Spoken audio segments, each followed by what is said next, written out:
जय माता दी दोस्तों, स्वागत है आपका हमारे YouTube चैनल पर। आज मैं आपको इस वीडियो में करवा चौथ की व्रत कथा सुनाऊंगी। उससे पहले आप सुनेंगे विनायक स्वरूप गणेश जी की कथा। तो आइए करते हैं कथा को प्रारंभ। किसी नगर में अपने पुत्र और पुत्र वधू के साथ एक नेत्रहीन बुढ़िया रहती थी। वह श्रद्धा पूर्वक विधि विधान से नित्य ही गणेश जी की पूजा अर्चना करती थी। एक दिन प्रसन्न होकर गणेश जी प्रकट हुए और बोले, बुढ़िया माई, तू जो चाहे सो मांग ले। बुढ़िया बोली, कैसे और क्या मांगू, मुझे तो मांगना आता ही नहीं है। तब गणेश जी बोले, अपने बहू बेटे से पूछकर मांग लेना, मैं कल फिर आऊंगा। बुढ़िया ने बेटे से पूछा तो बेटा बोला कि धन मांग लो। बहू बोली कि पोता मांग लो। तब बुढ़िया ने सोचा कि ये दोनों तो अपने अपने मतलब की बात कर रहे हैं। अतः बुढ़िया ने पड़ोसिनों से पूछा।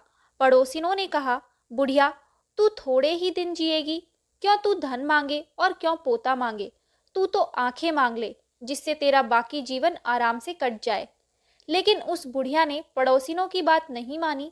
उसने सोचा कि जिसमें बहू बेटा राजी हो वह मांग लूं और अपने मतलब की चीज भी मांग लूं। अगले दिन गणेश जी आए और बोले, बुढ़िया माँ, जो चाहे सो मांग ले। बुढ़िया बोली, यदि आप प्रसन्न हैं तो मुझे 9 करोड़ की माया दे, निरोगी काया दे, आंखों की रोशनी दे, पोता दे, सब परिवार को सुख दे और अंत में मोक्ष दे। गणेश जी बोले, बुढ़िया माँ, तूने तो हमें ठग लिया, किंतु तेरा वर तुझे जरूर मिलेगा। तथास्तु। इतना कहकर गणेश जी अंतर्ध्यान हो गए। बुढ़िया को वर के अनुसार सब कुछ मिल गया। हे सिद्धि विनायक गणेश जी, जैसे तुमने उस बुढ़िया को सब कुछ दिया, वैसे ही हमें भी देने की कृपा करना। बोलो गणेश जी की जय। आइए अब सुनते हैं करवा चौथ की व्रत कथा। एक साहूकार के एक पुत्री और 7 पुत्र थे। करवा चौथ के दिन साहूकार की पत्नी, बेटी और बहुओं ने व्रत रखा। रात्रि को साहूकार के पुत्र भोजन करने लगे तो उन्होंने अपनी बहन से भोजन करने के लिए कहा।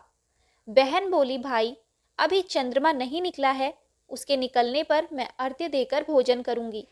इस पर भाइयों ने नगर से बाहर जाकर अग्नि जला दी और छलनी ले जाकर उसमें से प्रकाश दिखाते हुए बहन से कहा, बहन, चंद्रमा निकल आया है, अर्घ्य देकर भोजन कर लो।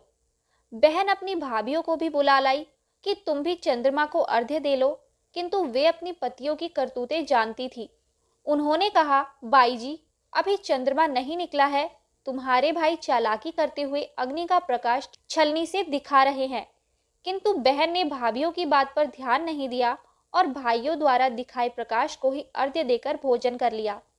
इस पर व्रत भंग होने से गणेश जी उससे रुष्ट हो गए। इसके बाद उसका पति सख्त बीमार हो गया और जो कुछ घर में था उसकी बीमारी में लग गया। साहूकार की पुत्री को जब अपने दोष का पता लगा तो वह पश्चाताप से भर उठी। गणेश जी से क्षमा प्रार्थना करने के बाद उसने पुनः विधि विधान से चतुर्थी का व्रत करना आरंभ कर दिया। श्रद्धा अनुसार सबका आदर सत्कार करते हुए सबसे आशीर्वाद लेने में ही उसने मन को लगा लिया। इस प्रकार उसके श्रद्धा भक्ति सहित कर्म को देख गणेश जी उस पर प्रसन्न हुए। उन्होंने उसके पति को जीवन दान दे उसे बीमारी से मुक्त करने के पश्चात धन संपत्ति से युक्त कर दिया। इस प्रकार जो कोई छल कपट से रहित श्रद्धा भक्ति पूर्वक चतुर्थी का व्रत करेगा वह सब प्रकार से सुखी होते हुए कष्ट कंटकों से मुक्त हो जाएगा। तो ये थी करवा चौथ की व्रत कथा। आपको ये वीडियो कैसी लगी हमें कमेंट करके जरूर बताएं। हमारी आगे की सभी वीडियोस को देखने के लिए हमारे चैनल को सब्सक्राइब करें और शेयर करना ना भूलें।